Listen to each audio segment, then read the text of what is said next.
বিস্তীর্ণ মাঠে কৃষকদের বীজতলা নবান্ন শেষ হতে না হতেই নোয়াখালীর মাঠ জুড়ে শুরু হয়েছে বোরো চাষের ব্যাপক কর্মযজ্ঞ।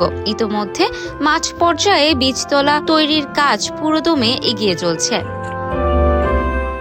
চলতি মৌসুমে জেলায় বোরো চাষের ব্যাপক লক্ষ্যমাত্রা নির্ধারণ করেছে কৃষি সম্প্রসারণ অধিদপ্তর। কৃষি বিভাগ বলছে, এবছর নোয়াখালী জেলায় বোরো আবাদের লক্ষ্যমাত্রা ধরা হয়েছে 1,04,000 হেক্টর। 20 একর জমি পানি দিতেছি, আমি কিছু নিজে চাষ করতেছি, কিছু আপনার বাইরের লোকে করতেছে, আমার নিজের মোটর। এখন বুঝেন নিজে আপনি কীটনাশকের দাম বাড়তি, সার দাম বাড়তি। এখন সরকার যে ভর্তুকি দেয়, সরকার শুনি উঠতেছে ভর্তুকি দেয়, ভর্তুকিটা আমরা পাইতেছি না।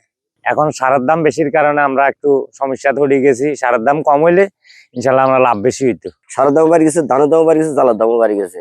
এখন আমরা শ্বাস করে লাভ করতে পারতেছি না, এখন লসের দিকে আছে। কৃষকদের দাবি, বীজ, সার, কীটনাশক ও শ্রমিকের মূল্য অনেক বেশি হওয়ায় ধান চাষ করে লাভ নেই।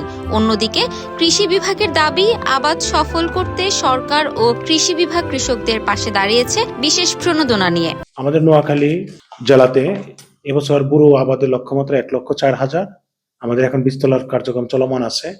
এছাড়া আমাদের প্রণোদনার আওতায় আমাদের উপসি 1600 এবং হাইব্রিড আমাদের 45,500 কৃষককে আমরা প্রণোদনা দিয়েছি, যাতে ভবিষ্যতে আরো তারা বীজ সহায়তা এবং প্রণোদনা পায়। এই ব্যাপারে আমাদের কৃষি সম্প্রসারণ অধিদপ্তর ভূমিকা পালন করবে এবং কৃষকরা যাতে তাদের সঠিক সময়ে বীজগুলো পায় সে ব্যাপারে আমরা কৃষি বিভাগ সবসময় সচেতন আছি এবং কৃষকদের চারার বয়স এবং ফার্টিলাইজার, সুষম সার কিভাবে ব্যবহার করতে হবে, কতদিন বয়সে চারা লাগাতে হবে, এই ব্যাপারে আমরা টেকনোলজি সাপোর্ট দিচ্ছি। সব মিলিয়ে কৃষকদের উদ্বেগ থাকলেও নির্ধারিত লক্ষ্যমাত্রা পূরণে নোয়াখালীতে বোরো চাষের প্রস্তুতি এগিয়ে চলছে। সরকারি প্রণোদনা, কৃষি বিভাগের তদারকি এবং কৃষকদের পরিশ্রম একসঙ্গে কাজে লাগালে চলতি মৌসুমে বোরো উৎপাদন সন্তোষজনক হবে বলে আশা করা হচ্ছে।